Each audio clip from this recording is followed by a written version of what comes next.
There is a kind of darkness that exists not as absence, but as presence. A darkness so complete that it becomes something you can almost feel pressing against you, like cold water or thin air. It settles over the planet every night, familiar and temporary, but elsewhere, in places far removed from the rhythm of day and evening, that darkness is permanent. It is not waiting for sunrise. It simply is. And within it, life continues, quietly, patiently, following rhythms that have nothing to do with light. If you have come here looking for something slow, something that asks nothing of you but attention, then you are in the right place. This is a space where science becomes meditation, where the living world reveals itself not through speed or spectacle, but through stillness and adaptation. If this kind of quiet reflection feels like something you need, you can subscribe to Quiet Science and continue this journey with us, a place where knowledge unfolds gently, like breath, like the slow drift of thought before sleep. Consider what it means to exist independently of the sun. We structure our lives around it, waking, working, resting in cycles tied to the turning of the earth, the angle of light, the warmth that rises and falls with each rotation. But there are places on this planet where the sun has never been felt, where no photon has ever penetrated, where the concept of day and night holds no meaning. And yet, life persists. Not barely, not desperately, but with a kind of calm resilience, adapted and balanced, moving through time at a different pace. These organisms do not wait for dawn. They do not know seasons. They exist in a world defined not by light, but by pressure, by chemistry, by the slow movements of water and stone. What does it mean for something to live without the sun? What does it require? And what might we learn by imagining ourselves there, in that vast, quiet, unlit expanse, where existence itself becomes something simpler, slower, more patient than we have ever known? If you were to descend into the ocean, leaving the surface behind, you would notice something gradual happening. Not sudden, not dramatic, but slow and inevitable, like the way evening becomes night when you are not paying attention. The light begins to change. At first, it is only a dimming, a softening of color. The reds disappear first, absorbed by water within the first few meters, then the oranges, the yellows, until all that remains is blue, a deep, penetrating blue that seems to come from everywhere and nowhere at once. You are still in the presence of the sun here, still within reach of its energy, but already the world is transforming. Already, the rules are beginning to shift. This region, stretching from the surface down to around 200 meters, is called the epipelagic zone, the sunlight zone, and it is where most of the ocean's visible life resides. Here, photosynthesis is possible. Here, phytoplankton drift in vast, invisible clouds, converting light into energy, forming the base of nearly every food chain we know. But as you continue downward, past 100 meters, past 150, the light continues its retreat. It does not vanish all at once. It simply fades, slowly, persistently, until what was once brightness becomes only the faintest suggestion of illumination, a memory of the surface, a whisper of the sun. By the time you reach 200 meters, you have entered the twilight zone, the mesopelagic, a place where light still exists, but barely, and where the transition from one kind of existence to another begins in earnest. The twilight zone extends down to about 1,000 meters, a depth that would place you beneath the height of most mountains if measured in reverse, and throughout this vast vertical space, the light continues to weaken. At 200 meters, it is dim but present. At 500 meters, it is almost imperceptible. At 1,000 meters, it is gone. And somewhere within this gradient, there is a threshold, a depth at which photosynthesis becomes impossible, where plants can no longer gather enough energy to sustain themselves, where the fundamental process that powers most life on Earth simply stops working. That threshold is not a hard line. It shifts with the clarity of the water, with the angle of the sun, with the seasons and storms. But it exists, and below it, life must find another way. This is where the question begins to press itself more firmly. What happens when the engine that drives the surface world, the conversion of sunlight into sugar, into structure, into movement, is no longer available? What replaces it? The organisms that live in the twilight zone have adapted to this scarcity in ways that speak to the quiet ingenuity of evolution. Many are translucent, their bodies nearly invisible, reducing their presence to predators that hunt by silhouette. Many migrate, rising toward the surface at night when darkness offers cover, descending again at dawn, following the light without ever fully leaving the safety of depth. This migration, which happens every day across the entire ocean, involves more biomass than any other movement of life on the planet. It is a silent commute, a nightly journey undertaken by billions of creatures, and it connects the lit world with the one below, creating a flow of energy, a slow exchange between realms. But even this migration has limits. Even this strategy requires some connection to the surface, some tether to the sun. And as you move deeper, past the twilight zone, into the bathypelagic, the midnight zone, that tether is severed. Here, no trace of sunlight penetrates. Here, the concept of day and night becomes meaningless. The water is cold, just a few degrees above freezing, and the pressure is immense, hundreds of times greater than at the surface, enough to crush any structure not specifically designed to withstand it. And yet, life is here. Not scattered remnants, not rare anomalies, but functioning ecosystems, stable and enduring, operating under principles that differ fundamentally from the ones we know. They do not rely on the sun. They do not wait for its return. They exist in a state of calm independence, following rhythms older and slower than the turning of the earth. What sustains them? The answer is complex, woven from multiple threads: chemistry, geology, the slow fall of organic matter from above. But at its core, it is a shift in energy source. Where sunlight is absent, life turns to other fuels. It finds energy in places we would not think to look: in the bonds between molecules, in the heat rising from the planet's interior, in the breakdown of compounds that drift down from the surface world. These organisms are not waiting for something to change. They are not hoping for light to return. They have adapted to its absence so completely that it is no longer a deprivation. It is simply the condition of existence, as normal to them as daylight is to us. And in that adaptation, they reveal something profound about life itself, that it is not bound to a single method, a single source, a single rhythm. It is flexible, patient, capable of finding balance in circumstances we might consider impossible. Perhaps what is most striking is not that life exists in the deep ocean, but that it does so without struggle, without desperation. These are not organisms clinging to survival at the edge of possibility. They are simply living, quietly, in the way that suits them, in the environment they have always known. And perhaps to understand how they do this, we must first let go of the assumption that light is necessary and begin to imagine what other foundations existence might rest upon. On the surface of the earth, almost everything you see owes its existence, directly or indirectly, to a process that happens inside the cells of plants and algae and certain bacteria. It is called photosynthesis, and it is deceptively simple in concept. Light energy is captured and used to bind together carbon dioxide and water, forming sugar, fuel that can be stored, transferred, used to build structures, to power movement, to sustain growth. This process is so fundamental, so ubiquitous, that we rarely pause to consider what it truly means.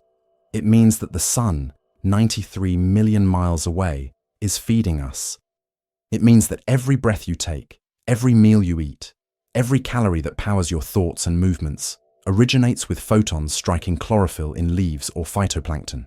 The entire surface biosphere is, in essence, a vast solar panel, converting starlight into life. But there is another way.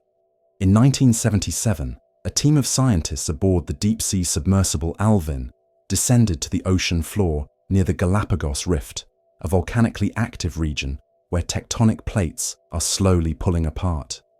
They were searching for hydrothermal vents, places where seawater seeps into cracks in the ocean crust, is heated by molten rock below, and then erupts back into the ocean, carrying dissolved minerals and gases. The vents had been predicted theoretically, but no one had seen them. What the researchers expected to find, if they found anything at all, was geology, hot water, mineral deposits, perhaps some scattered microbial life clinging to the rocks. What they discovered instead was astonishing. Dense communities of life, thriving in complete darkness, clustered around the vents like gardens around a spring.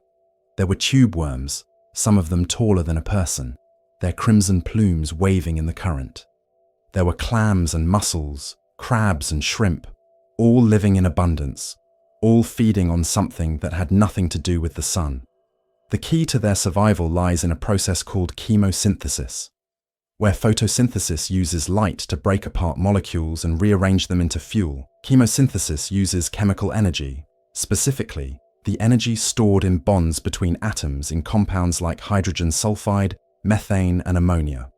These compounds are released by the vents, carried up from deep within the earth, and certain bacteria have evolved the ability to harvest that energy, to oxidize those molecules, and use the released power to build organic matter, just as plants do with sunlight. These bacteria are primary producers, the base of the food chain, but instead of leaves spread toward the sky, they exist as dense mats on rocks, as symbiotic partners living inside the tissues of larger organisms, quietly converting chemistry into life. The tube worms, for instance, those tall, crimson-plumed creatures, have no mouth, no digestive system. They do not eat in any conventional sense. Instead, they host billions of chemosynthetic bacteria inside a specialized organ called a trophosome, and these bacteria do the work of feeding them. The worm absorbs hydrogen sulfide and oxygen from the water through its plume, transports them to the bacteria, and in return receives organic compounds, sugars, amino acids, the molecular building blocks of existence. It is a partnership so complete, so interdependent, that neither organism could survive without the other. And it functions entirely without reference to the sun, without any connection to the photosynthetic world above. This is not a marginal existence, not a rare exception. Hydrothermal vents have been found in every ocean, from the Atlantic to the Pacific to the Indian, scattered along mid-ocean ridges and subduction zones, places where the planet's internal heat reaches the surface.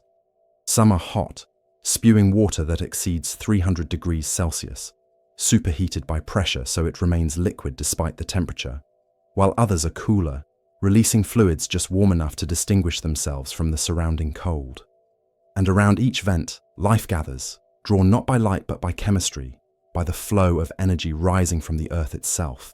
These ecosystems are ancient, perhaps as old as life on Earth, and some scientists believe that life may have originated in such places, in the warm, mineral-rich waters of a vent, where energy was abundant and the building blocks of biochemistry were constantly being supplied.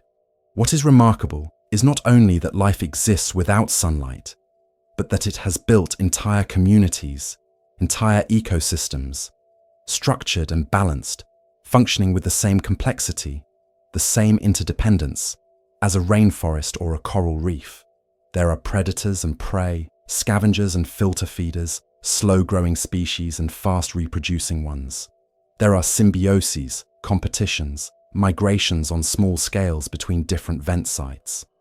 The absence of light has not diminished the richness of life. It has simply redirected it, allowed it to flow along different channels, to find stability in a different kind of energy, a different kind of rhythm.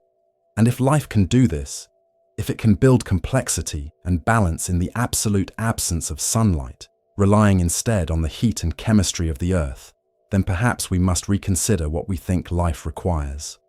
Perhaps light is not the foundation we assumed it was, but only one option among many.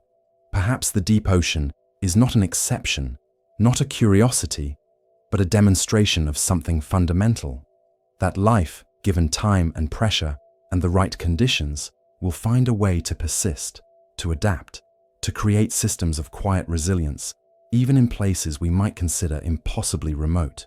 And perhaps, in recognizing that, we begin to see the planet not as a collection of separate environments, but as a continuous whole, where energy flows in many forms, and existence takes many shapes, all of them patient, all of them enduring. To live in the deep ocean is to live in scarcity. Not the scarcity of crisis, not the kind that demands frantic adaptation or rapid response, but a quiet, persistent scarcity that shapes everything: body structure, behavior, the very pace at which time seems to pass. Energy in the abyss is limited. There is no continuous rain of sunlight, no daily replenishment of fuel. What arrives comes slowly: organic particles drifting down from the surface, the chemical emissions from hydrothermal vents, the occasional carcass of a larger animal falling through the water column like a windfall, a sudden abundance in an otherwise sparse landscape. And so, the organisms that live here have adapted not by working harder, not by moving faster, but by slowing down, by learning to exist on almost nothing, by embedding patience into their biology so deeply that it becomes indistinguishable from their nature. Consider metabolism, the sum of all chemical reactions that keep an organism alive, that convert fuel into motion and heat and growth. In most surface animals, metabolism runs at a pace we can almost feel. Hearts beating, lungs breathing, muscles contracting in rhythms measured in seconds or minutes. But in the deep sea, metabolism is different. It is slow, remarkably so, operating at a rate that would seem almost suspended if we did not know better. A deep-sea fish might have a metabolic rate 1/10 that of a similar fish living in shallow water. Its heart beats more slowly. Its cells divide less frequently. It moves less, conserves energy more carefully, exists in a state that is not dormancy, but something closer to perpetual calm. This is not inefficiency. This is precision.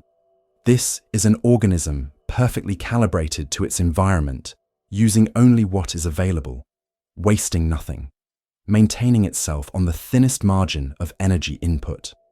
And with this slowed metabolism comes something unexpected: longevity. Many deep-sea organisms live far longer than their shallow water relatives. There are species of fish that may live for a century or more, their growth so gradual that aging becomes almost imperceptible. There are sponges and corals in the deep ocean that are hundreds, even thousands of years old, their bodies accumulating slowly over time, adding structure in increments so small that a human lifetime would barely register as a change. The orange ruffy, a deep-sea fish once heavily fished for food, can live to be over 200 years old, reaching sexual maturity only after several decades.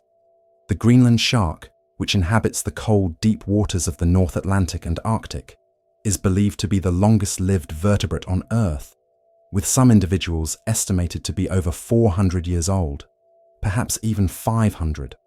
These are not ancient in the way a tree is ancient, with visible rings and growth patterns. They are ancient in a quieter way, their age hidden within their slow, steady persistence. This longevity is tied directly to scarcity. In an environment where food is unpredictable, where energy must be conserved, rapid growth is a liability. It is better to grow slowly, to mature late, to live long and reproduce infrequently, spreading the investment of energy across many years rather than concentrating it in a brief burst. And so, deep-sea organisms tend toward what ecologists call a K-selected strategy: few offspring, high parental investment, long lifespans, slow population turnover. This is the opposite of the strategy employed by many surface organisms, which reproduce quickly, in large numbers, betting on volume rather than endurance. In the deep sea, endurance is everything. There is something almost meditative about this way of existing. Imagine living at a pace where years pass like months, where change is so gradual that it becomes invisible, where the passage of time is marked not by seasons or cycles, but by the slow accumulation of experience, the quiet persistence of being. For these organisms, there is no urgency. There is no rush toward maturity, no pressure to reproduce before the season ends, no competition for fleeting resources. There is only the steady, patient unfolding of life, measured against a timescale that makes our own seem frantic by comparison. A fish that lives for 200 years does not experience time the way we do. Its life is not divided into decades or milestones. It simply continues moment by moment, heartbeat by heartbeat, each one slower and more deliberate than we can easily imagine. And this slowness extends beyond individuals to entire ecosystems. Deep-sea communities are stable in a way that shallow ecosystems often are not. They do not experience the dramatic seasonal shifts, the blooms and crashes, the rapid changes in temperature and light that characterize life near the surface. Instead, they exist in a kind of equilibrium, a balance maintained over centuries, where disturbances are rare and recovery, when necessary, is measured in decades. This stability is both a strength and a vulnerability. It means that these ecosystems are resilient to the gradual changes they have always known, but fragile in the face of rapid disruption. Fishing, mining, warming waters, things that operate on timescales they are not adapted to withstand. But within the boundaries of their world, within the conditions they have known for millennia, they are perfectly balanced. They have found a rhythm that works, a pace that sustains them, a way of being that requires nothing more than what is available. And perhaps there is something to learn from that, something about the value of slowness, about the possibility of existence that is not constantly striving, not always accelerating, but simply moving forward at a pace that can be maintained indefinitely. Perhaps in a world that often feels too fast, too demanding, too relentless, there is comfort in knowing that somewhere in the deepest parts of the ocean, life continues at a different speed, unhurried and untroubled, proving that persistence does not require urgency, and that time, when allowed to unfold slowly, can stretch much further than we imagine. We measure our lives by the sun, not consciously perhaps, not deliberately, but our bodies know its rhythm as intimately as they know their own pulse. We wake with light, grow tired as darkness falls, experience hunger and alertness and sleepiness in cycles that align, roughly, with the 24-hour rotation of the Earth. This internal clock, the circadian rhythm, is so deeply embedded in our biology that even when isolated from external cues, locked in rooms with no windows, no clocks, no indication of day or night, our bodies continue to follow an approximate solar schedule, drifting only slightly from the pattern they have known since birth. It is a rhythm inherited from ancestors who evolved under open skies, for whom the sun was the most reliable measure of time, the most consistent signal in a changing world. But in the deep ocean, the sun has no voice. There is no dawn, no dusk, no gradual shift from light to dark that could serve as a timekeeper. The temperature remains stable, varying by only a degree or two across months or years. The pressure is constant, the darkness is absolute, and yet life here is not arrhythmic. These organisms do not exist in a timeless void, drifting without structure or pattern. They have rhythms, cycles of feeding and resting, of reproduction and migration, of activity and stillness. But these rhythms are not tied to the rotation of the Earth. They follow different cues, respond to different signals, operate on timescales that have nothing to do with the 24-hour day we take for granted. Some deep-sea organisms, particularly those that live in the mesopelagic zone, the twilight region where the faintest traces of sunlight still penetrate, retain a connection to the surface world through vertical migration. Each night, as darkness falls above, they rise toward shallower waters, following the protection of night to feed in more productive regions, then descend again before dawn. This migration is one of the largest movements of biomass on the planet, involving countless small fish, squid, krill, and zooplankton, all rising and falling in a synchronized rhythm that spans hundreds of meters. For these creatures, the sun still matters, but only as a distant threat, a source of danger to be avoided. They do not see it, but they know when it is absent, and they time their movements accordingly, maintaining a kind of inverted circadian rhythm. Active at night, hidden during the day, their lives structured around the sun's influence even in its absence. But deeper still, below 1,000 meters, where no trace of sunlight reaches, the situation changes. Here, there is no daily signal, no external rhythm that could serve as a clock. And yet, many organisms still exhibit patterns of behavior that suggest some kind of internal timing. Fish may feed more actively at certain intervals, rest at others. Reproduction often occurs in seasonal pulses, triggered not by light, but by other cues, subtle changes in water temperature carried by deep currents, variations in the availability of food as surface productivity shifts with the seasons, or perhaps signals we have not yet identified, chemical or physical markers that communicate information across the darkness. In some cases, the rhythms are tied not to days but to longer cycles, lunar months, marked by tides that reach even into the abyss, creating gentle fluctuations in current and pressure that some organisms can detect. There are deep-sea corals that release their gametes, eggs and sperm, in synchronized events that occur once a year, timed to coincide with specific oceanographic conditions that maximize the chances of fertilization and larval survival. How they measure the year without sunlight is not fully understood, but it suggests an internal clock of remarkable precision, a biological timer that operates independently of the cues we think of as essential. This independence from solar time reveals something fundamental about the nature of biological clocks. We often think of circadian rhythms as responses to the environment, as adaptations to the day-night cycle imposed by the Earth's rotation. But the deep ocean suggests that rhythms are not merely responses, they are intrinsic properties of living systems, patterns that emerge from the biochemistry of cells, from feedback loops between genes and proteins, from the oscillations that seem to be a natural consequence of metabolism itself. Even in the absence of external cues, life generates its own cycles, its own sense of time, because organization requires periodicity. To be alive is to change, and to change in an orderly way requires rhythm. In the deep sea, those rhythms are freed from the constraints of the sun, allowed to drift toward whatever periodicity best serves the organism. Some cycles may be faster, others slower. Some may align with tides, with currents, with the migrations of prey species. Others may be entirely internal, driven by the needs of the body rather than by any external signal. And in this freedom, there is a kind of quiet autonomy, a demonstration that life does not need the sun to tell it when to act, when to rest, when to reproduce. It can measure time on its own terms, following patterns that suit its circumstances, creating order out of darkness through the simple persistence of biological process. Perhaps this is why the deep ocean feels so different from the surface world, so removed from the urgency we associate with daylight. There is no deadline here, no rush toward nightfall, no pressure to accomplish something before the light fades. Time moves, but it moves in its own way, unmarked by the passage of the sun, measured instead by slower, quieter changes.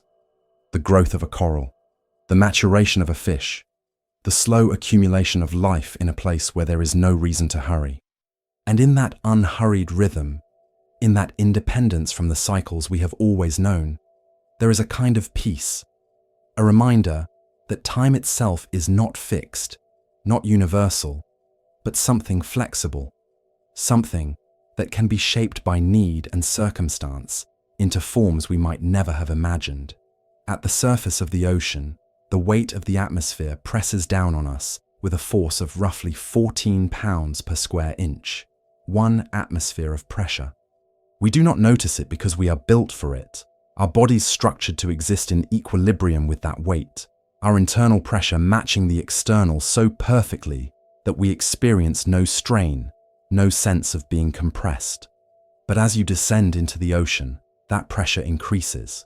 For every 10 meters of depth, roughly every 33 feet, the pressure increases by 1 atmosphere. At 100 meters, you are under 10 atmospheres. At 1,000 meters, 100. At 4,000 meters, the average depth of the ocean floor, the pressure reaches 400 atmospheres, 400 times the force you experience standing at sea level, a weight so immense that it would instantly crush an unpressurized submarine, collapse a human body, compress air-filled spaces into nothing. And yet, organisms live there. Not in protective shells, not in rigid structures designed to resist the crushing force, but in soft, pliable bodies that seem almost fragile, almost delicate, as if the pressure did not exist at all. How is this possible? The answer lies not in resistance, but in equilibrium, in the understanding that pressure is only destructive when there is a difference between inside and outside, when one force pushes while the other pushes back. If the internal pressure matches the external, if the body is filled with incompressible fluids rather than air, if there are no cavities or gas-filled spaces that could collapse, then pressure becomes neutral. It is simply a condition, like temperature or salinity, something the organism exists within, rather than something it must fight against. Most deep-sea organisms are made primarily of water. Water, unlike air, is nearly incompressible. It does not shrink under pressure, does not change volume significantly, even when subjected to immense force. A body composed mostly of water-filled tissues, with no swim bladder, no lungs, no gas pockets, experiences pressure as an external force that is met by an equal internal force, creating balance. The proteins that make up their cells are adapted to function under high pressure, their molecular structures slightly altered, more flexible, able to maintain their shape and purpose even when compressed. The membranes that surround their cells are modified, containing different lipids that remain fluid and functional under conditions that would cause surface membranes to become rigid and brittle. In this way, deep-sea organisms do not experience the crushing weight that we imagine when we think of the abyss. They are not holding back the ocean. They are continuous with it, their bodies and the surrounding water existing in the same state, under the same conditions, without conflict. This is not struggle. This is simply the architecture of existence in a high-pressure environment, as natural and unremarkable to them as breathing air is to us. There is something beautiful in this, in the idea that adaptation is not always about armor, not always about building thicker walls or stronger structures. Sometimes it is about becoming softer, more yielding, allowing the environment to pass through you rather than trying to keep it out. The deep-sea creatures that appear most fragile, gelatinous jellies, translucent amphipods, soft-bodied octopuses, are often the most perfectly suited to their world, their bodies designed not to resist pressure, but to coexist with it, to let it be part of them, rather than something separate. They drift and pulse and glide through water that would destroy us, and they do so without effort, without strain, because they have found equilibrium. Even the bones of deep-sea fish reflect this principle. Unlike the dense, mineralized bones of surface vertebrates, which provide structure and rigidity, the bones of many deep-sea fish are lighter, more cartilaginous, less heavily calcified. There is no need for the weight and strength that support a body against gravity in air or shallow water. In the deep sea, buoyancy is different, pressure is uniform, and a lighter, more flexible skeleton serves better.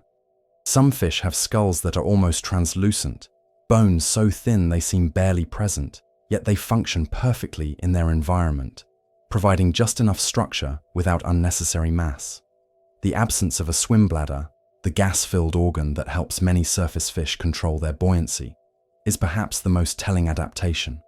A swim bladder works by adjusting the volume of gas it contains, allowing a fish to rise or sink in the water column without expending energy. But gas compresses under pressure.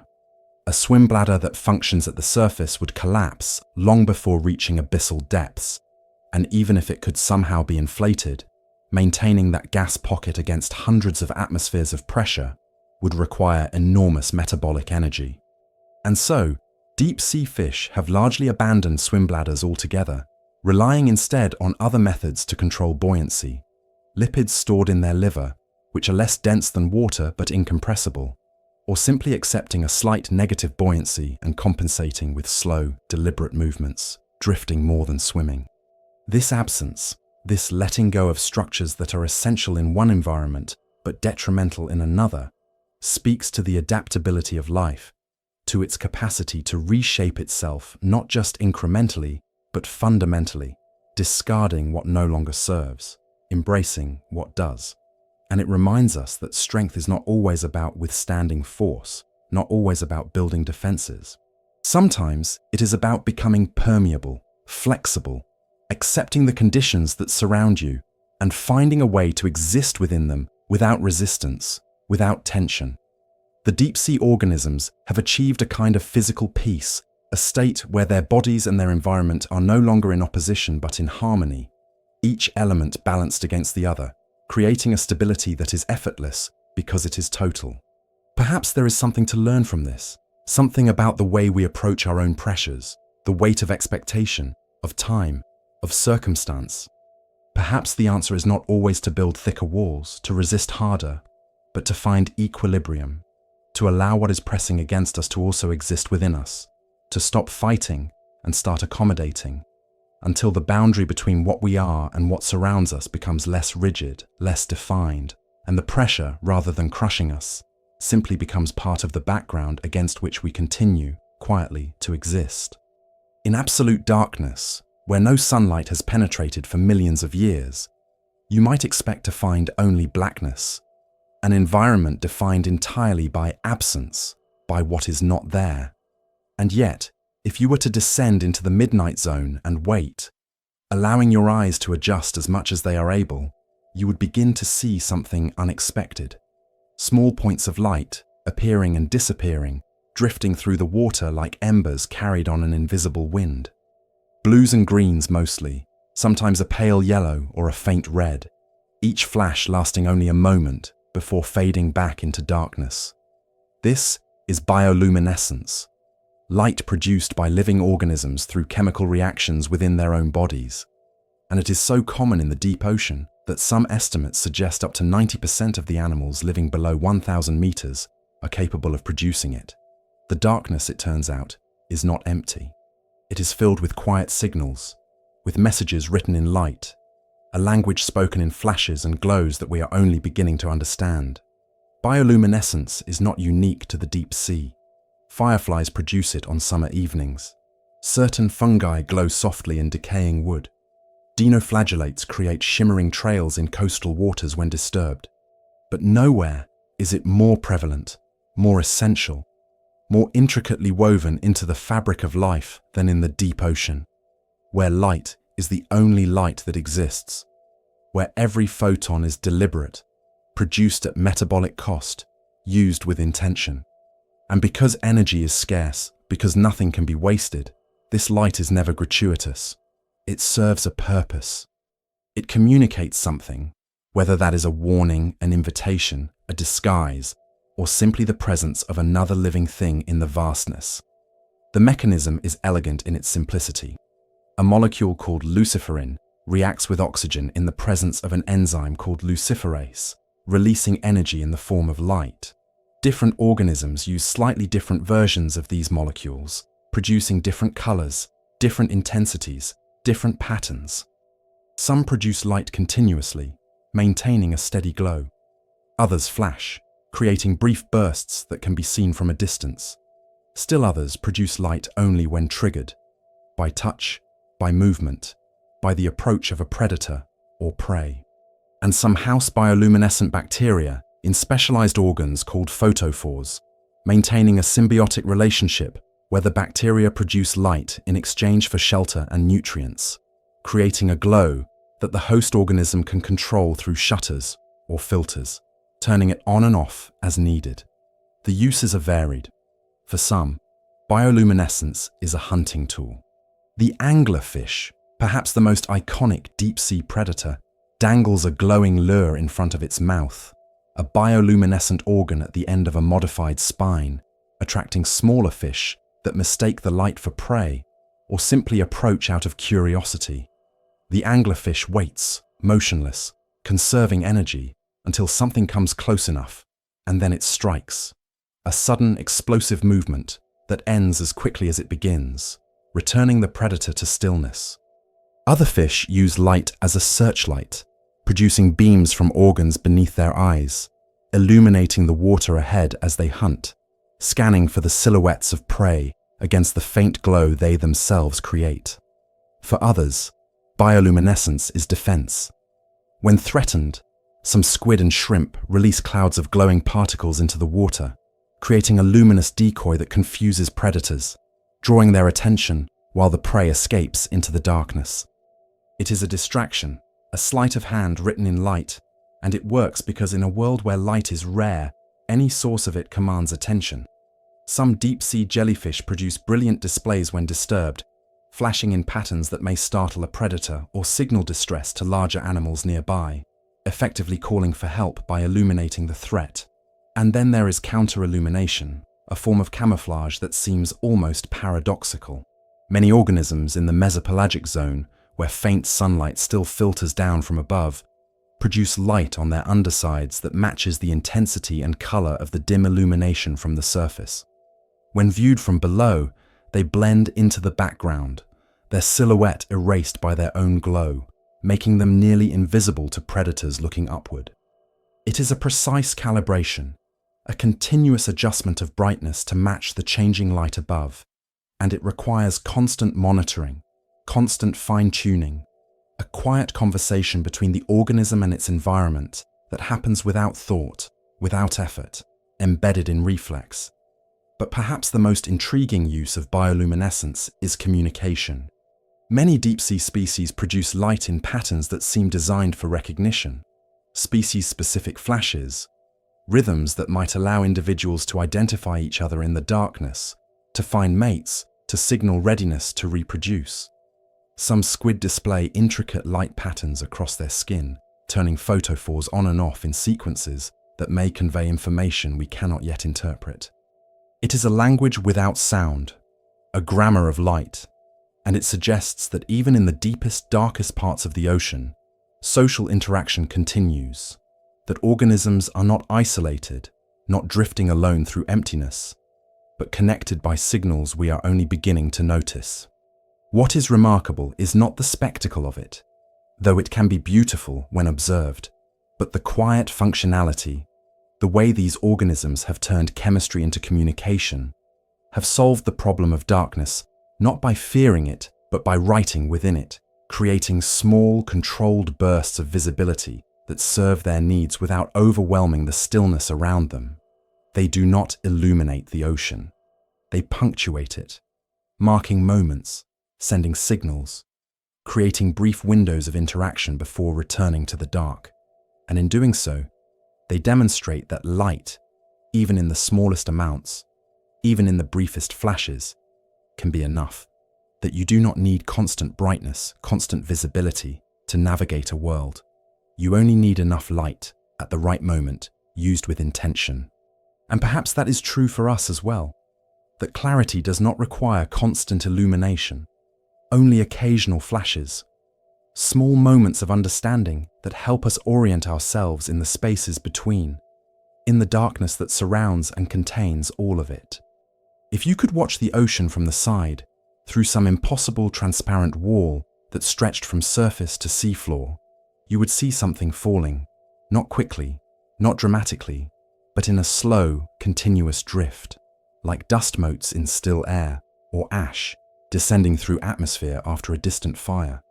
This is marine snow, and it is neither marine in the conventional sense, nor snow in any familiar form, but the name captures something essential about it: the quiet, constant descent of small particles through water, visible only when light catches them at the right angle, settling downward through kilometers of ocean in a journey that may take weeks or months to complete.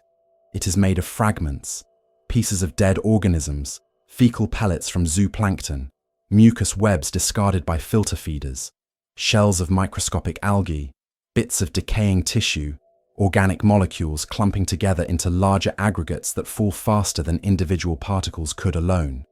It is debris, but it is also sustenance. And for the organisms living in the deep ocean, it represents the primary connection to the sunlit world above, the main pathway by which energy travels from the productive surface layers down into the abyss.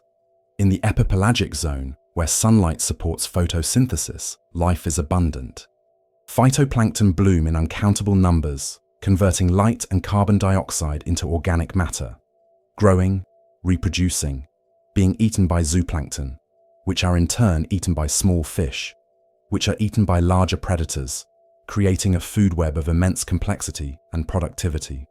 But not all of this energy is consumed at the surface. Some escapes. Organisms die without being eaten. Predators produce waste. Molts and shells and fragments of tissue drift away from the places they were created.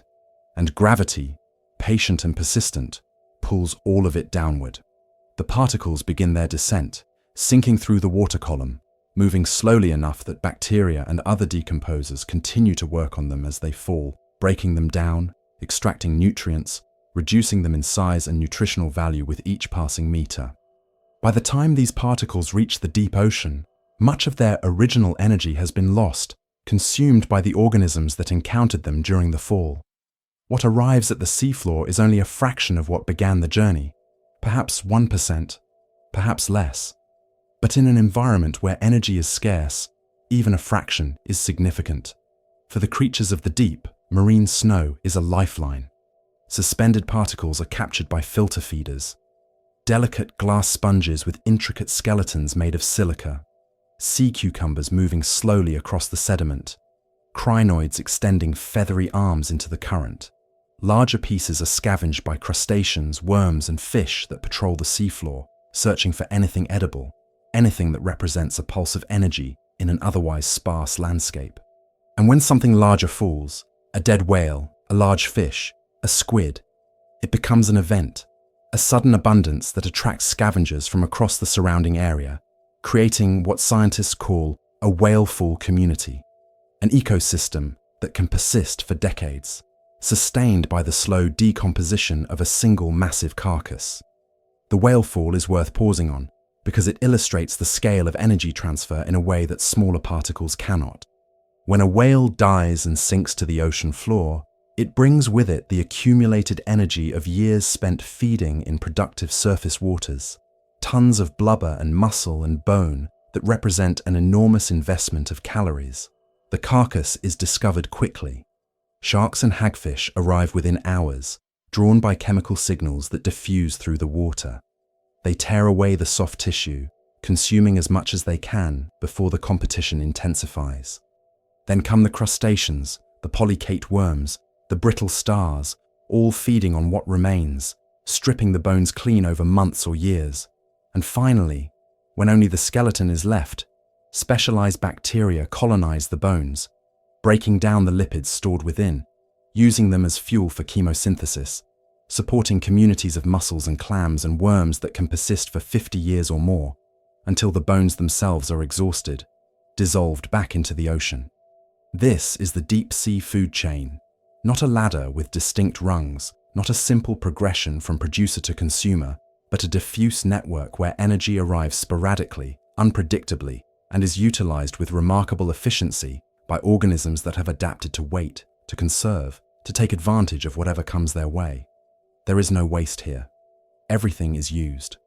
Every particle that reaches the seafloor is valuable, and the ecosystems that depend on this rain of organic matter have structured themselves around its patterns, its timing, its scarcity. What is striking is the patience embedded in this system. The organisms at the bottom are not actively hunting, not chasing prey through the water with speed and aggression. They are waiting. They are positioned in places where food is most likely to arrive, near currents that concentrate particles, in depressions where material accumulates, along the paths that larger carcasses tend to follow as they drift and settle.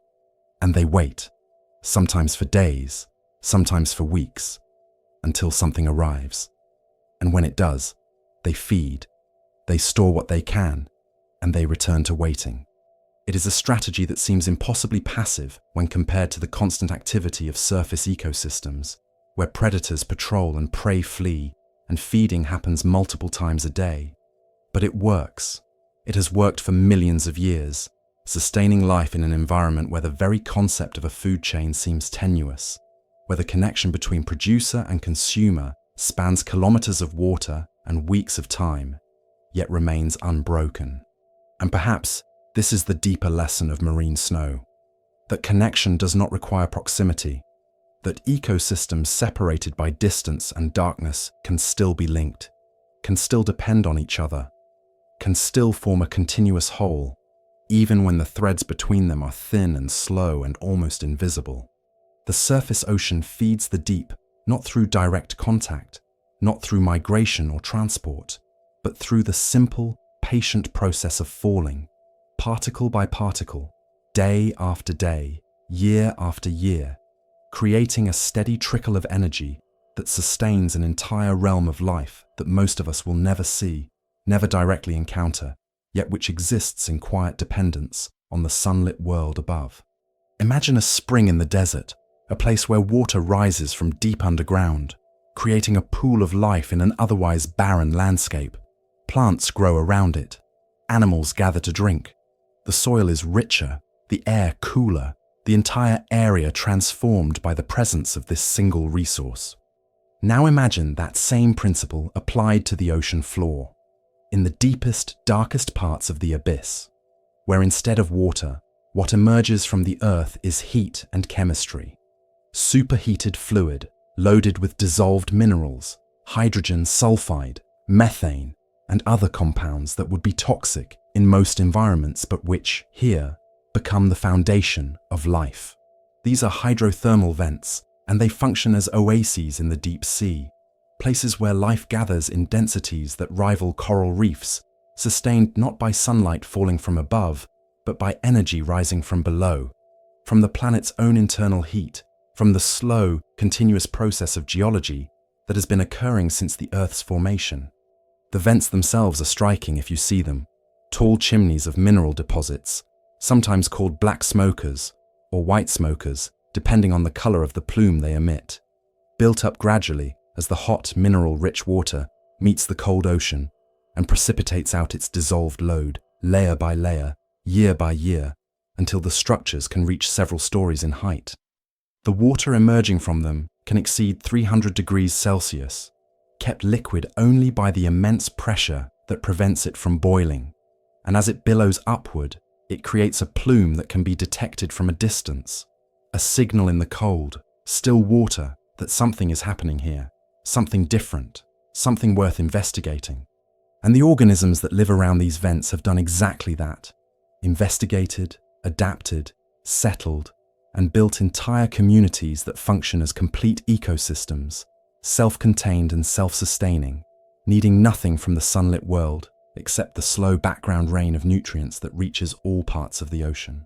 The most iconic residents of these vent communities are the giant tube worms, Riftia pachyptila, creatures that can grow over 2 meters long, their white tubes anchored to the rock, their crimson plumes extending into the water, swaying gently in the current.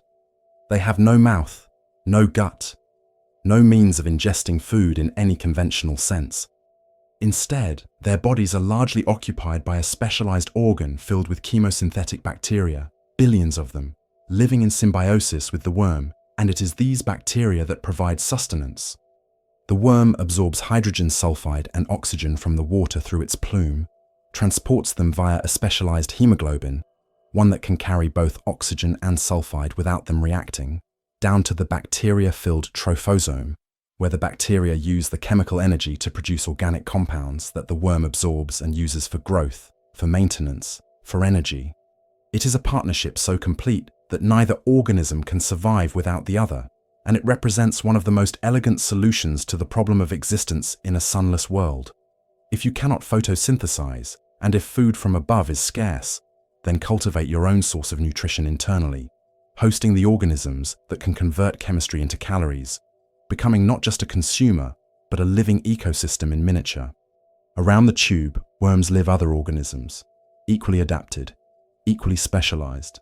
There are clams and mussels, some of them quite large, that also host chemosynthetic bacteria in their gills, filtering the vent fluids for hydrogen sulfide and oxygen, feeding their symbionts, receiving nutrients in return.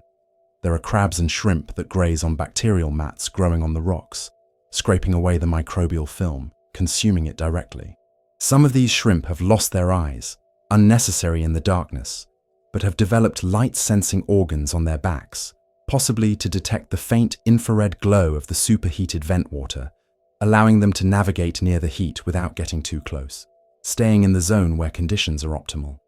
There are fish that patrol the edges of the vent communities, feeding on the smaller invertebrates, and octopuses that hunt among the rocks, their soft bodies perfectly suited to squeezing into crevices, their intelligence allowing them to exploit the abundance of prey that gathers around the vents. What is remarkable is the density of life. In most of the deep ocean, organisms are sparse, scattered across vast distances, existing in a state of dispersal that reflects the scarcity of energy. But at a vent, life is concentrated. Biomass can be comparable to that of a tropical rainforest, all packed into a relatively small area, often just a few square meters, surrounding the source of chemical energy like moths around a flame. Except that the flame here is cold by the time the organisms encounter it, diluted by mixing with seawater, safe, nourishing, a steady flow of fuel that sustains an entire community. And this community is not static. Vents do not last forever. They are created by tectonic activity, by the shifting of the Earth's crust, and they can shut down as abruptly as they appeared. The flow of hot water ceasing, the chemistry changing, the conditions that supported life disappearing.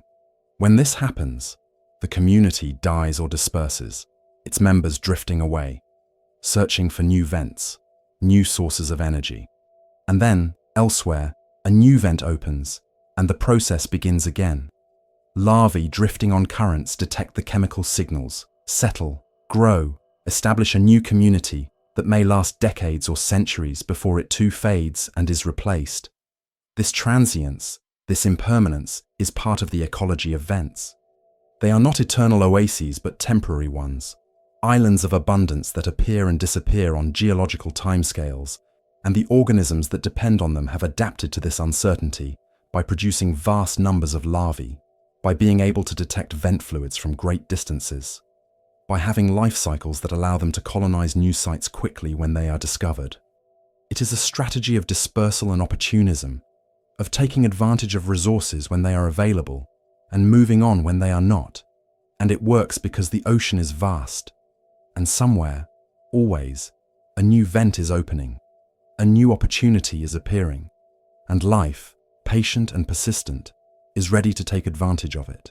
And perhaps what is most profound about these vent communities is not their strangeness, not their alien appearance, or their reliance on chemistry we associate more with industry than with biology, but their normalcy, the way they function as ecosystems, complete and balanced, with producers and consumers, predators and prey, symbioses and competitions, all the complexity and interdependence that we see in more familiar environments, simply relocated, rearranged, adapted to a different energy source.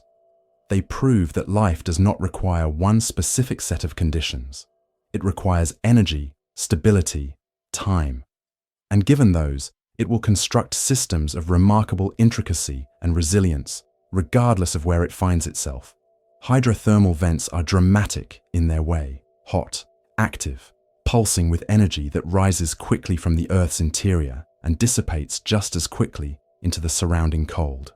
But there is another kind of chemosynthetic ecosystem in the deep ocean, one that operates on a different timescale entirely, where the energy source does not erupt but seeps, not in violent plumes, but in slow, patient releases that may continue for centuries or millennia, building communities that are less like oases and more like gardens, quiet, persistent, changing so gradually that the change is almost imperceptible. These are cold seeps, and they occur where hydrocarbons, methane, oil, other organic compounds, leak up through the seafloor, emerging from deposits buried deep in the sediment, the remnants of ancient life compressed and transformed over millions of years, now returning to the surface in a slow upward migration driven by pressure and geology, by the weight of the ocean pressing down and the buoyancy of gas pressing up, until it finds cracks, fissures, pathways through which it can escape, molecule by molecule, bubble by bubble, into the water above.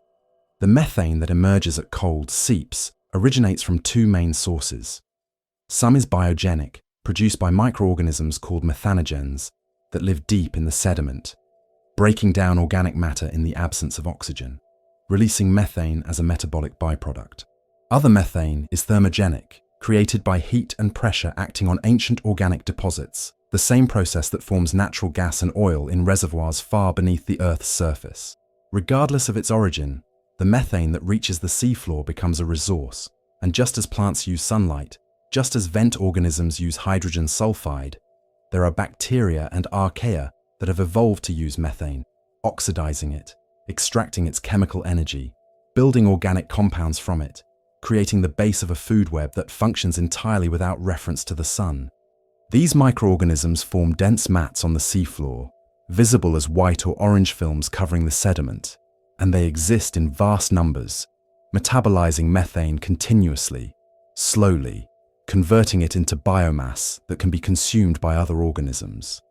Some of them work alone, oxidizing methane with oxygen dissolved in the water. Others form partnerships, consortia, where methane-oxidizing archaea and sulfate-reducing bacteria live in close physical association, the archaea breaking down methane and passing the products to the bacteria, which complete the process, producing sulfide that can then be used by other chemosynthetic organisms. It is a chain of dependencies, a metabolic cooperation that allows life to extract energy from a compound that most organisms would find useless or even toxic. And just as at hydrothermal vents, there are larger organisms that host these microbes, cultivating them internally, forming symbioses that allow them to tap directly into the methane-based energy source. There are mussels at cold seeps, different species from those at vents but similar in function, their gills filled with methane-oxidizing bacteria, their bodies positioned at the boundary where methane and oxygen meet, filtering both from the water, supplying their symbionts, receiving nutrients in return. There are tube worms, not the fast-growing riftia of hot vents, but other species, Lamellobrachia, Escarpia, that grow far more slowly, adding only a few centimeters per year, living for hundreds of years, their tissues housing bacteria that metabolize sulfide produced by the breakdown of methane. These are organisms that embody patience, that measure their lives not in seasons but in centuries, their growth so gradual that an individual worm might have been alive when European explorers first crossed the Atlantic, still growing, still feeding, still hosting its bacterial partners in the darkness of the seafloor. The ecosystems at cold seeps are less dense than those at vents, more spread out, because the energy flux is lower, the release of methane more gradual. But they are more stable. Where a hydrothermal vent might last decades before shutting down, a cold seep can persist for millennia, the slow upward migration of methane continuing as long as there is a source below and a pathway through the sediment. And over time, this persistence leaves a mark. The metabolism of methane and sulfide produces carbonates, minerals that precipitate out of the water and form solid structures, buildups that can grow into mounds or pavements, creating hardscape in areas that would otherwise be soft sediment. These carbonate structures provide attachment sites for organisms, create complexity in the habitat, and persist even after the seep itself becomes inactive, standing as monuments to the slow work of chemistry and biology, accumulating layer by layer, year by year, over timescales that dwarf human history. In some cold seeps, particularly those in colder waters or at certain depths where pressure and temperature align, methane exists not as a gas but as a solid, methane hydrate, also called methane ice, a crystalline structure where water molecules cage methane molecules in a lattice that is stable only under high pressure and low temperature. These deposits can be extensive, buried in sediments or exposed on the seafloor, appearing as white, ice-like masses that would, if brought to the surface, rapidly destabilize, releasing the trapped methane in a hissing rush. They represent an enormous reservoir of carbon, more methane locked in hydrates than exists in all known natural gas reserves combined. And they are also a resource for cold seep organisms, a slow-release source of fuel that can sustain life for as long as the hydrate remains stable. What is striking about cold seeps is their quietness, their lack of drama. Where a hydrothermal vent announces itself with visible plumes and clusters of life, a cold seep may be almost invisible, marked only by subtle changes in the sediment, by patches of mussels or bacterial mats that blend into the surrounding landscape, by processes that happen so slowly that you could watch for hours and see no change, no movement, no indication that anything significant is occurring.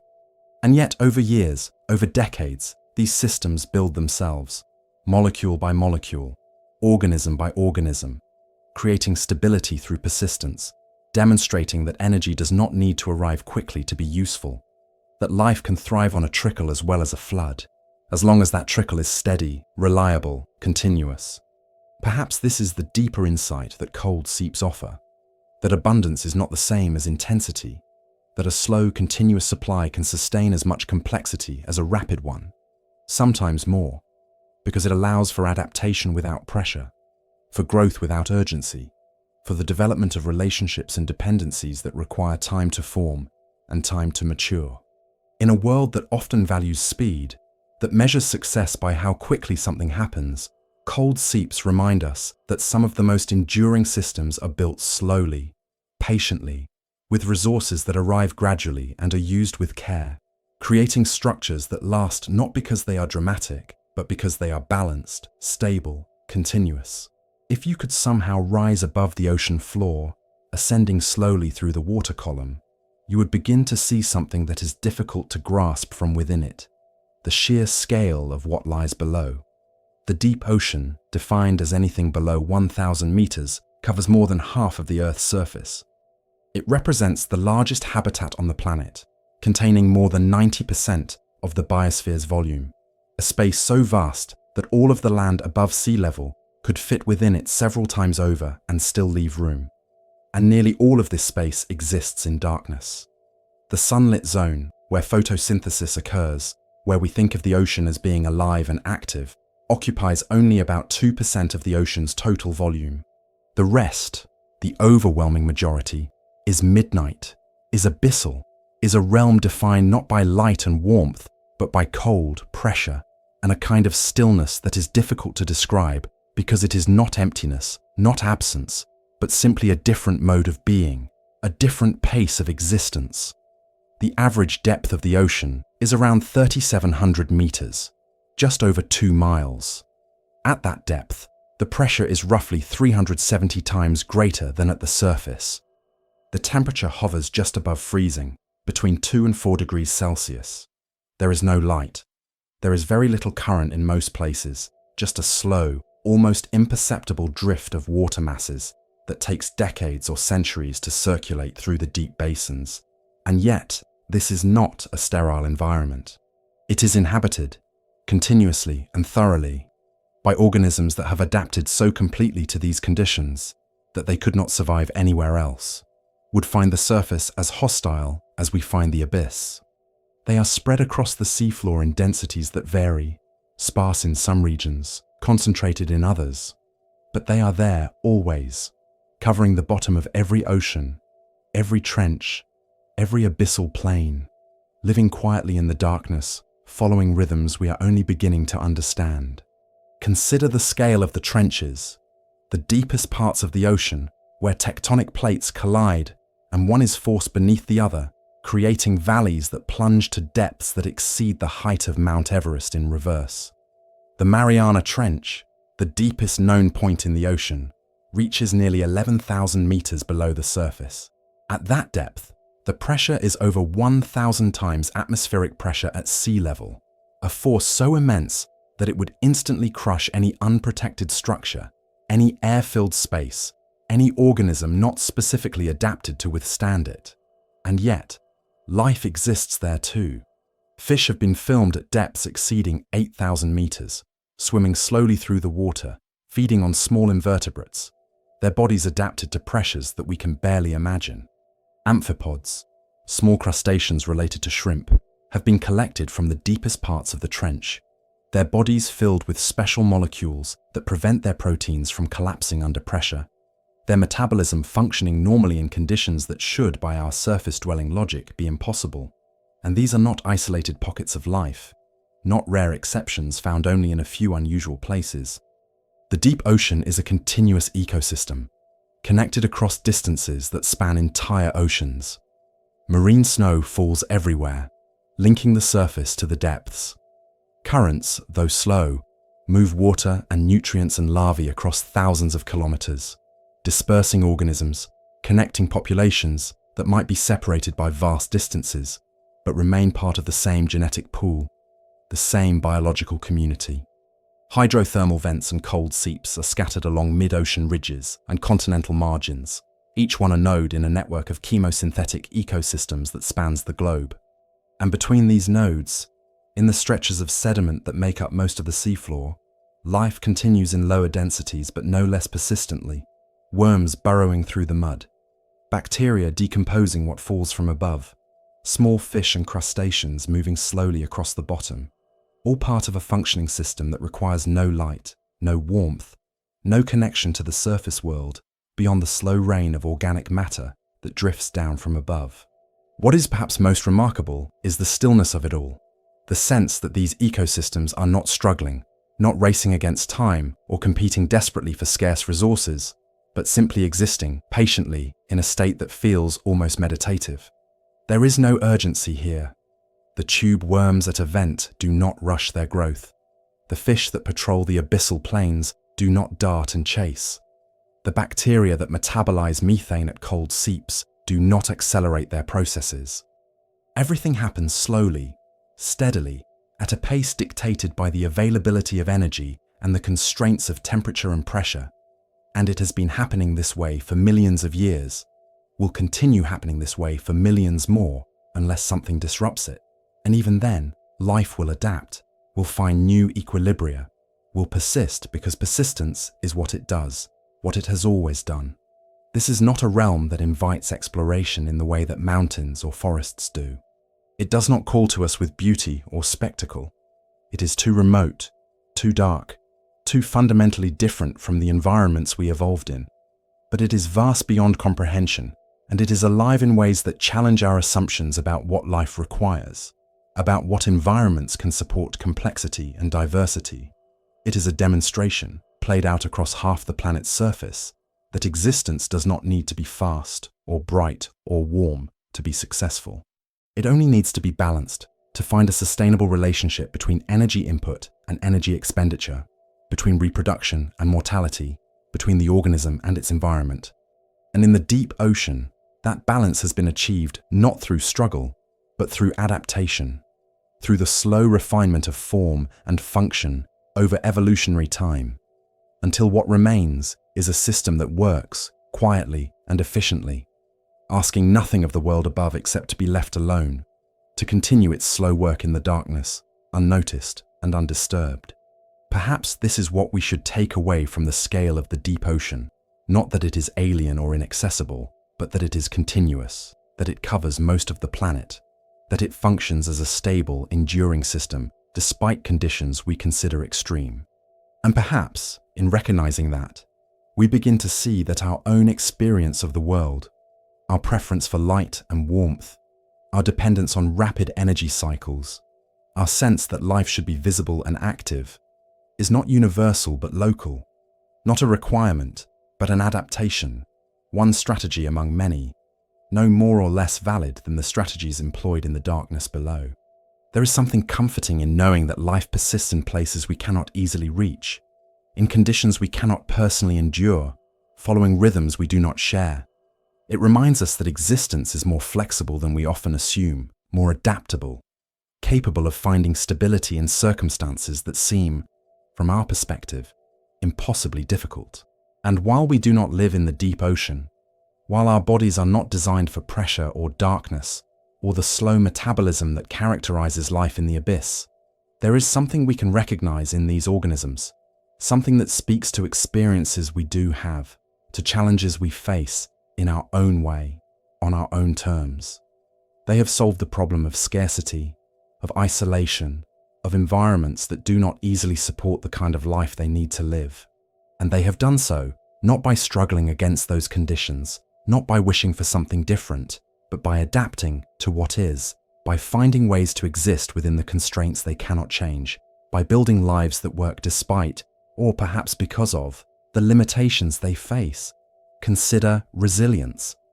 In common usage, we often think of resilience as the ability to bounce back, to recover quickly from difficulty, to return to a previous state after disruption.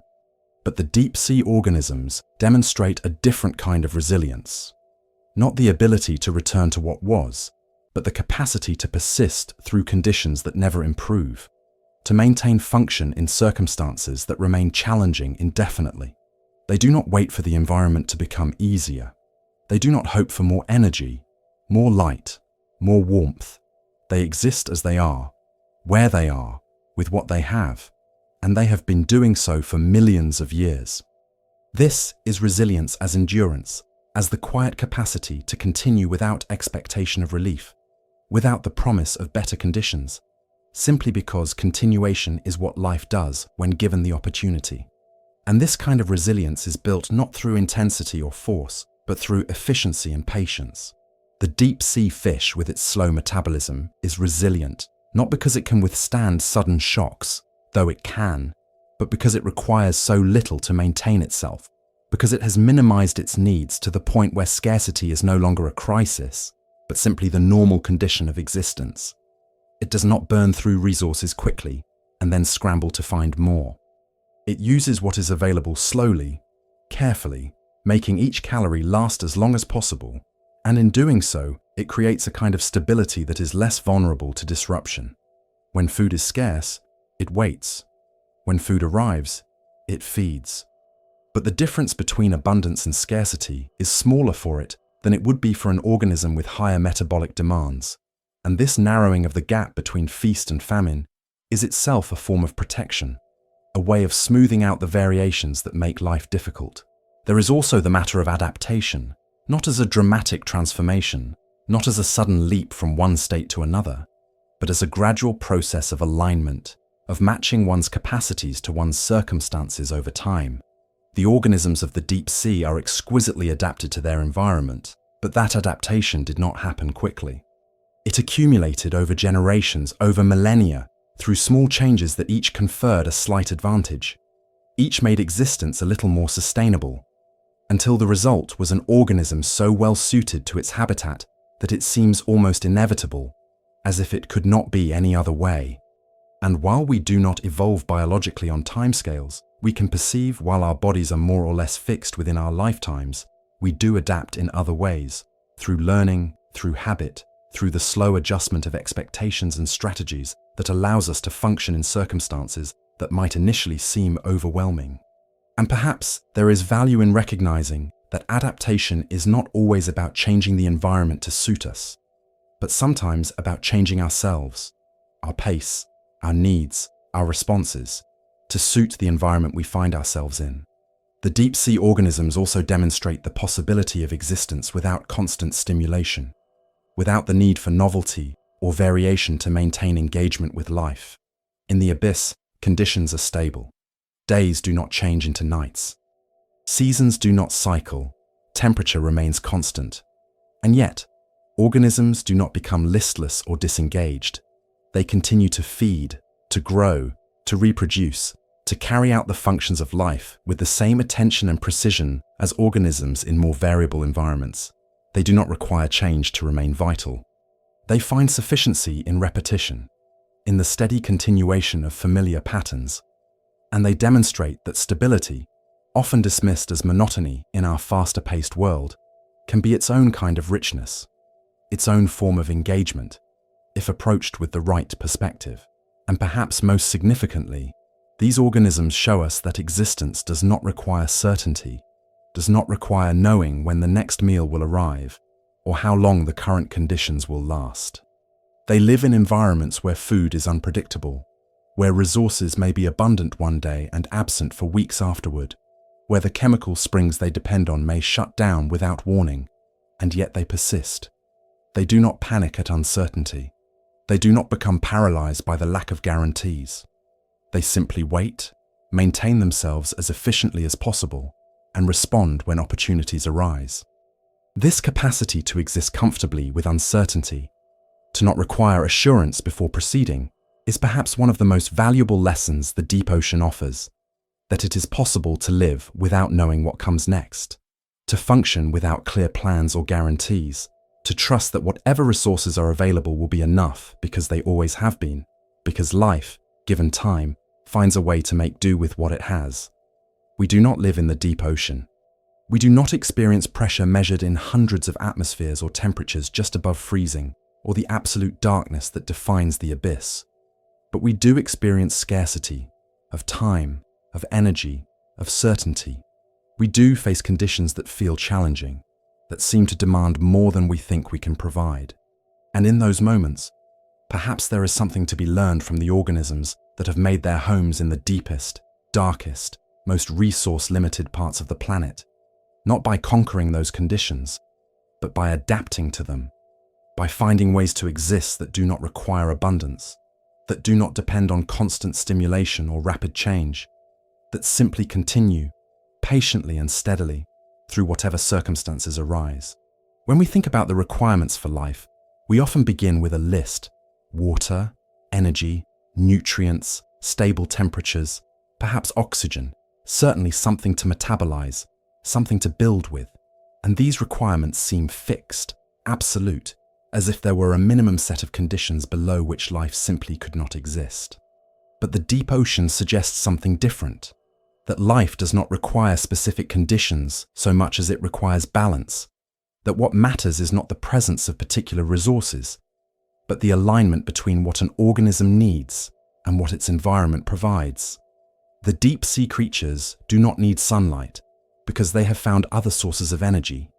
They do not need warmth because their biochemistry functions perfectly well in cold. They do not need low pressure because their bodies are designed for high pressure. They do not need any of the things we might consider essential because they have evolved in the absence of those things, and in their absence they have found equivalents, alternatives, different pathways to the same fundamental goal: continued existence, sustained metabolism, reproduction, the passing on of patterns that work. This is not a matter of making do, not a compromise or a second-best solution. The deep-sea organisms are not inferior versions of surface organisms adapted to hardship. They are simply organisms, as complete and successful as any other, operating in an environment that suits them as perfectly as the surface suits us. And in that perfect alignment between form and habitat, they reveal something profound about the nature of life itself, that it is not bound to a single set of conditions, not dependent on any particular resource, but is instead a process of maintaining balance, of creating and sustaining patterns of organization that persist through time. Life is what happens when chemistry becomes self-perpetuating, when molecules organize themselves into structures that can extract energy from their surroundings and use it to maintain their own existence, to repair damage, to reproduce, to continue. And that process can occur in many environments, under many conditions, as long as there is energy to harvest and a way to harvest it, as long as the input matches the expenditure, as long as the balance holds. The deep ocean is proof of this flexibility. It demonstrates that life does not need the sun. It can use chemistry instead. It does not need oxygen. Some deep-sea organisms metabolize sulfate, nitrate, even metal ions. It does not need light for vision. Some fish have eyes so sensitive they can detect bioluminescence, while others have abandoned eyes entirely and navigate by other senses. It does not need rapid reproduction. Slow growth and long lifespans work just as well when conditions are stable.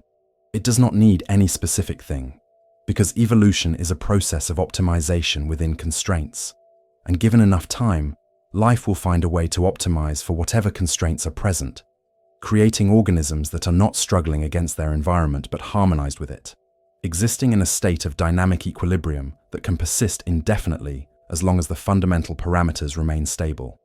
And perhaps this is the deeper lesson, that existence is not about having ideal conditions, but about finding balance within the conditions that are available.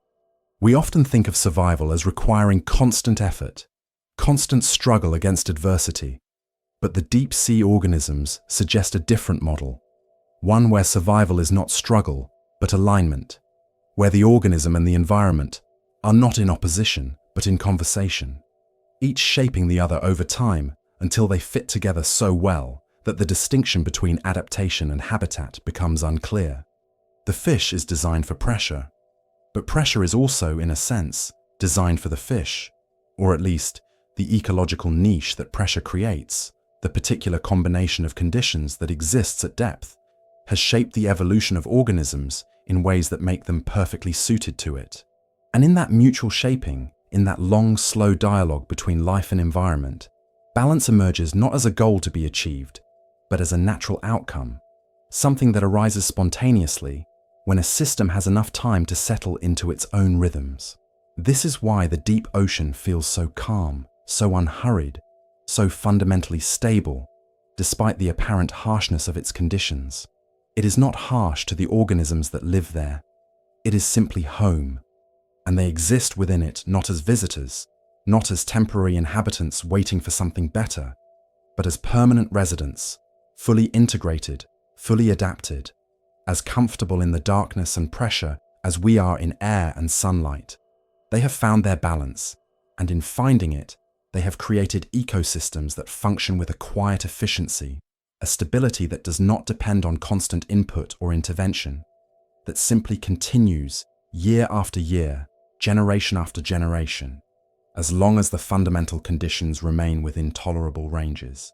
There is something almost meditative about this understanding of life, that it is not a constant battle, not an endless struggle to overcome obstacles, but a process of alignment, of finding the right relationship between need and availability, between expenditure and input, between the self and the surroundings.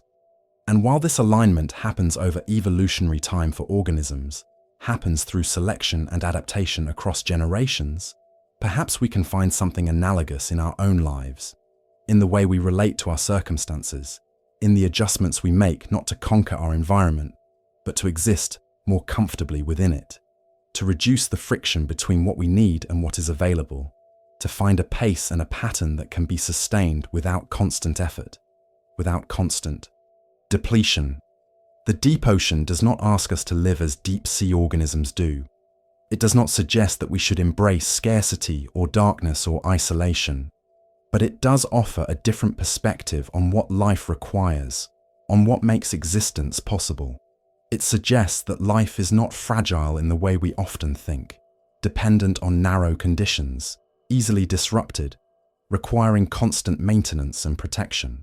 Life is robust, flexible, capable of persisting in circumstances that seem impossible, as long as there is balance, as long as there is some source of energy and some way to use it, as long as the fundamental process of metabolism can continue. And it suggests that perhaps the goal is not to seek ideal conditions, not to wait until everything is perfect before we allow ourselves to simply be, but to find balance within whatever conditions we have, to align ourselves with our circumstances rather than constantly fighting against them, to recognize that existence, quiet, patient, continuous existence, does not require everything to be right.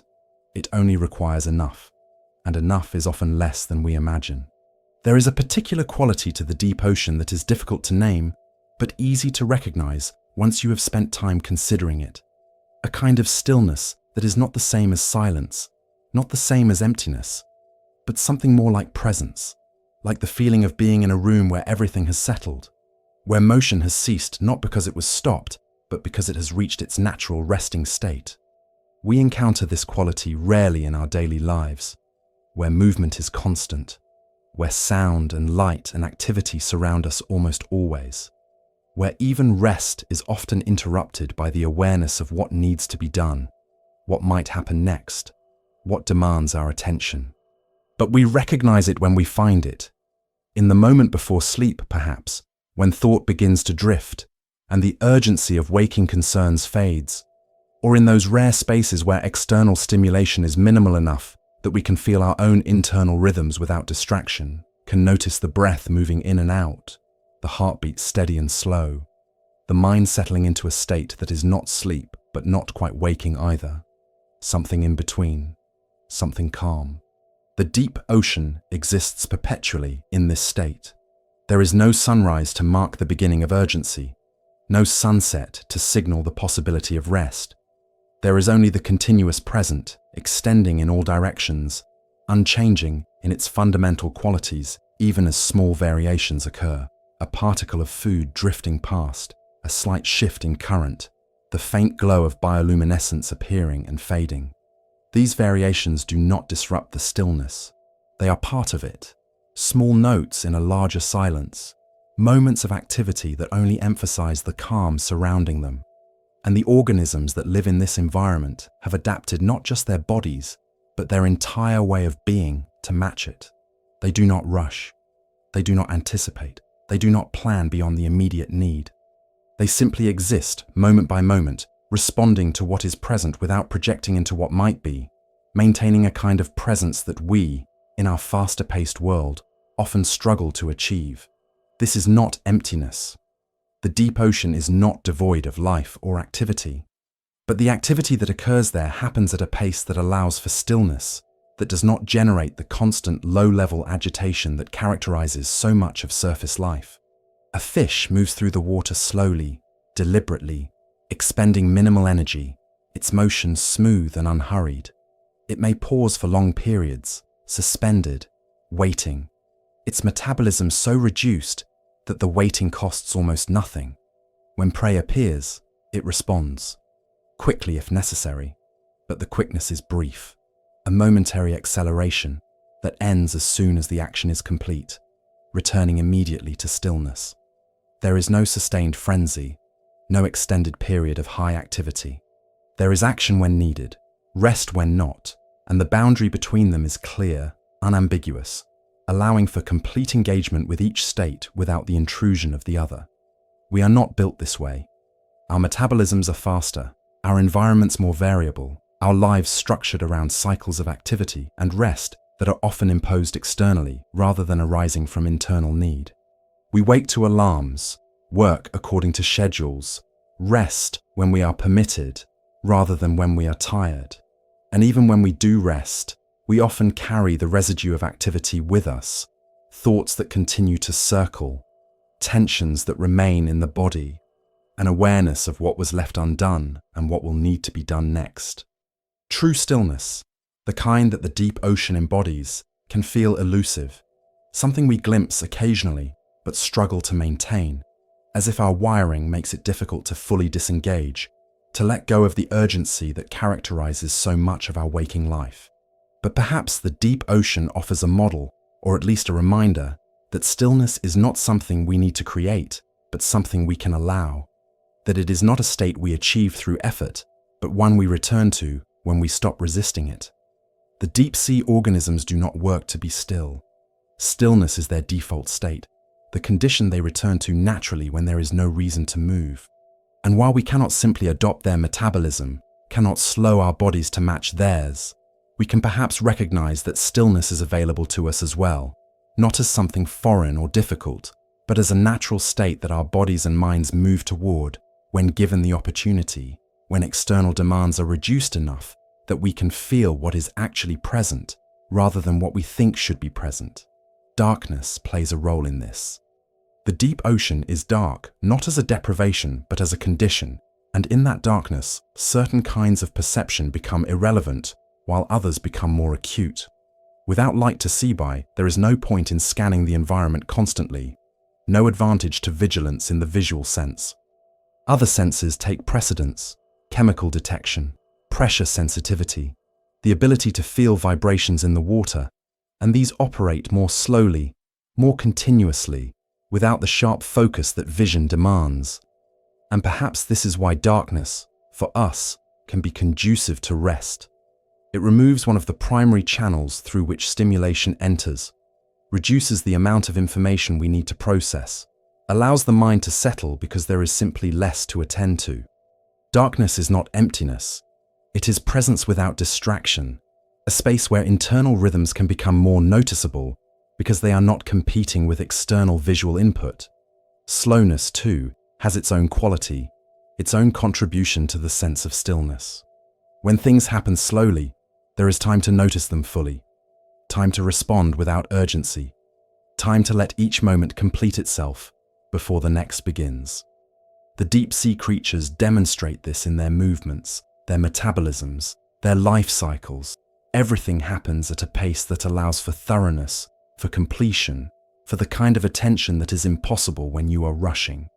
And while we cannot always control the pace of our external circumstances, we can sometimes control our internal pace, can choose to slow our thoughts, our breath, our responses, can practice moving through time at a rate that feels sustainable rather than exhausting, that allows for presence rather than constant anticipation.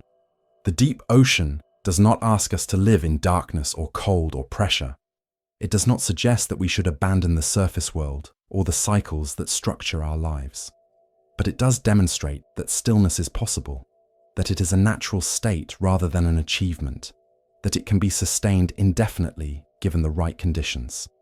And it suggests that the conditions required for stillness are not as complex as we might think, not perfection, not the absence of all challenge, but simply a reduction in urgency, a slowing of pace, a willingness to let go of the need to constantly do and to simply be for a while, to exist without agenda, without goal, without the pressure of what comes next, in a state that is present, aware, calm. The Earth is often described as a living planet, and this is true in more than metaphorical sense.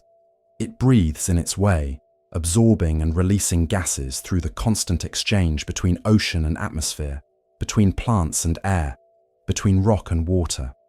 It circulates fluids through vast systems that span continents and oceans, moving heat and nutrients and dissolved compounds from one region to another, creating currents that take centuries to complete their cycles, connecting the Arctic to the Antarctic, the surface to the abyss, in a slow planetary circulation that we can map but barely perceive. And it maintains life in every corner where conditions permit, from the highest mountains to the deepest trenches, from tropical rainforest to polar ice, creating a biosphere so extensive, so interconnected, that no part of it is truly isolated, no ecosystem entirely independent, even when the connections are thin and slow and measured in geological time. The deep ocean is part of this larger system, not separate from it, not disconnected, but woven into the planet's biological and chemical rhythms in ways that are essential even if they are invisible to us. The marine snow that falls continuously from the surface carries carbon into the deep, removing it from the atmosphere, sequestering it in sediments where it may remain for millions of years, creating one of the planet's most important carbon sinks, a process that helps regulate Earth's climate on timescales far longer than human lifetimes. The organisms that live in the deep ocean consume this falling material, metabolize it, incorporate it into their bodies, and when they die, they return it to the sediment or to the food web, continuing the cycle, ensuring that carbon moves through the system rather than accumulating in one place, that the balance between atmosphere and ocean remains within ranges that support life as we know it. The chemosynthetic ecosystems at hydrothermal vents and cold seeps participate in another kind of cycle, the movement of elements through the Earth's crust, the exchange between the planet's interior and its surface. The fluids that emerge from vents carry minerals and metals from deep within the Earth, bringing them into contact with seawater, creating conditions where they precipitate out, forming deposits that may eventually be uplifted, exposed, weathered, and carried back to the ocean by rivers, completing a cycle that operates on scales of millions of years, but which, at any given moment, is happening somewhere, always, connecting the living surface to the molten interior through pathways we are still mapping, still trying to understand. The organisms that live at these sites are not just residents. They are participants, their metabolism affecting the chemistry of the water around them, their bodies incorporating elements that would otherwise remain dissolved, their presence changing the local environment in small but measurable ways. And the deep ocean itself, that vast volume of cold, dark, pressurized water, serves as a reservoir, a buffer, a stabilizing force that moderates the extremes that might otherwise occur at the surface. It absorbs heat from the atmosphere, storing it in its immense mass, releasing it slowly over time, preventing rapid temperature swings that would make surface conditions less stable. It absorbs carbon dioxide, temporarily reducing atmospheric concentrations, giving the planet's slower carbon cycle processes time to respond. It maintains a baseline, a steady state, that allows the more visible, more dynamic surface ecosystems to flourish without being overwhelmed by their own productivity, their own variability.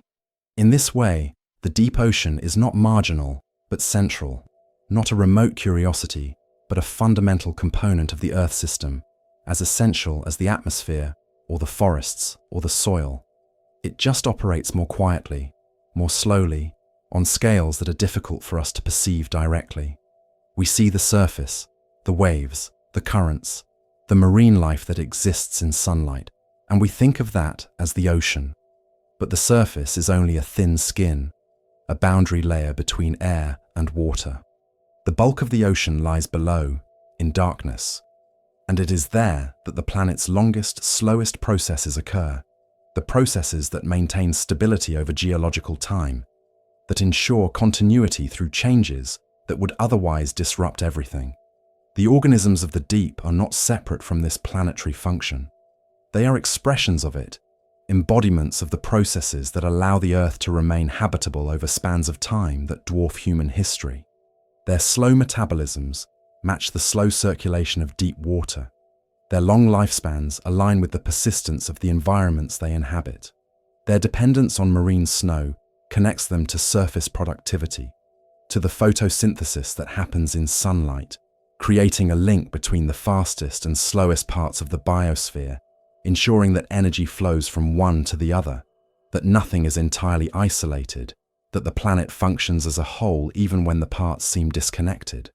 And perhaps this is what we should understand about the deep ocean, about the life that exists without sunlight in its darkest reaches, that it is not an exception, not an anomaly, not a curiosity to be noted and then set aside, but a fundamental part of the living planet, as integral to its function as the processes we can see and measure more easily.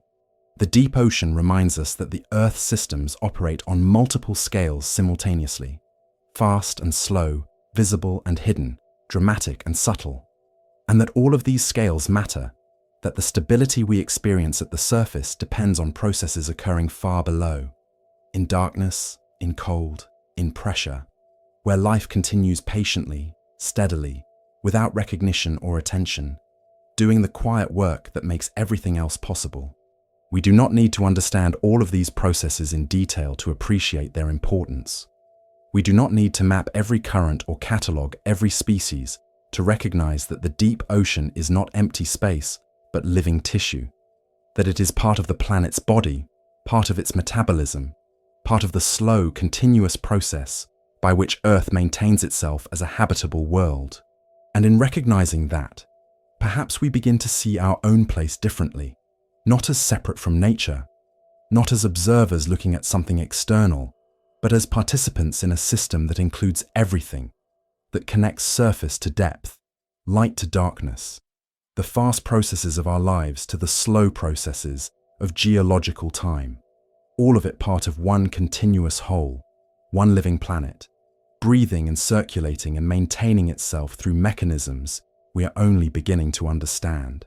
Perhaps what the deep ocean teaches us, if it teaches anything at all, is not a lesson, but a demonstration, a quiet proof that existence can take forms we would never predict, can persist in conditions we might consider impossible, can find balance in places where balance seems unlikely.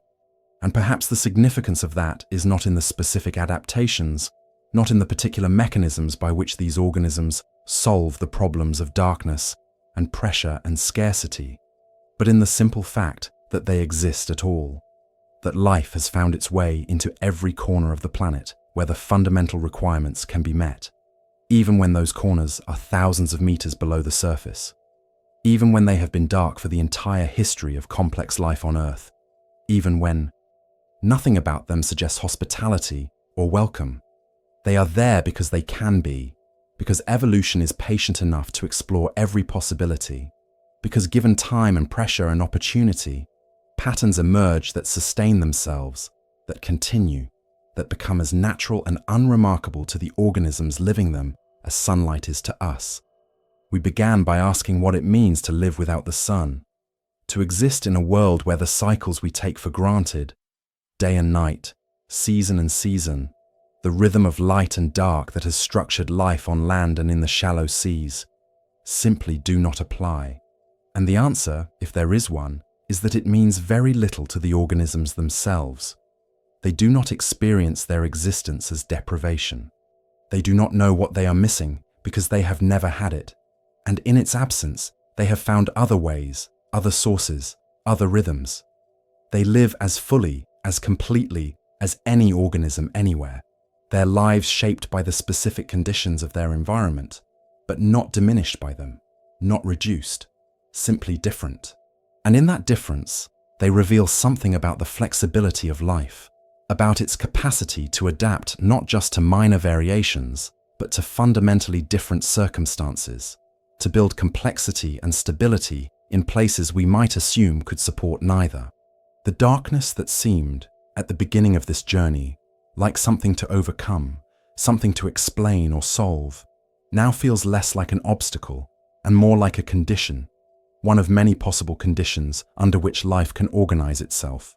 No more or less significant than light, no more or less challenging once the adaptations are in place. And the organisms that live in that darkness do not struggle against it. They have become part of it, continuous with it, moving through it as easily as we move through air.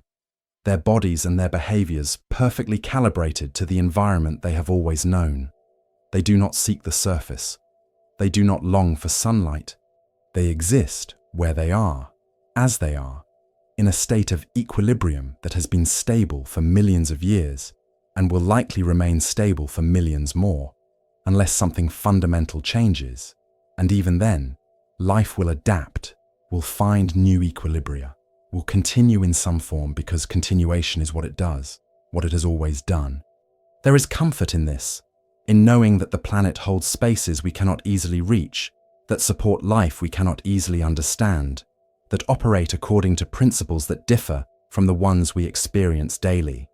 It reminds us that our own experience is local, specific, not universal. It suggests that the requirements we think are absolute, for light, for warmth, for the particular conditions we have evolved within, are only absolute for us, not for life in general. And it offers a kind of humility, a recognition that we are not the measure of what is possible, that existence extends far beyond the boundaries of what we find comfortable or familiar, into realms that would be hostile to us, but which are home to others, where life continues its quiet work in darkness and cold and pressure, asking nothing of us, needing nothing from us, simply persisting because persistence is what life does when given the opportunity. And perhaps as we return from this descent, as we rise slowly back toward the world we know, we carry with us not answers, but a different kind of understanding, an acceptance that some things exist beyond our direct experience, that mystery is not a problem to be solved, but a condition to be acknowledged, that the planet is larger and stranger and more thoroughly inhabited than we often remember. The deep ocean will continue its slow cycles whether we think about it or not, whether we explore it or leave it alone. The organisms there will continue their patient existence, their metabolisms ticking over slowly, their lives unfolding across timescales we can barely imagine, all of it happening in darkness, in silence, in a stillness so complete that it feels almost like rest. And perhaps it is rest. Perhaps it is the planet at peace with itself, maintaining its deepest, quietest processes without urgency, without strain, simply continuing because continuation is enough. If this journey brought you a sense of calm, you can subscribe to Quiet Science and continue exploring these silent depths with us.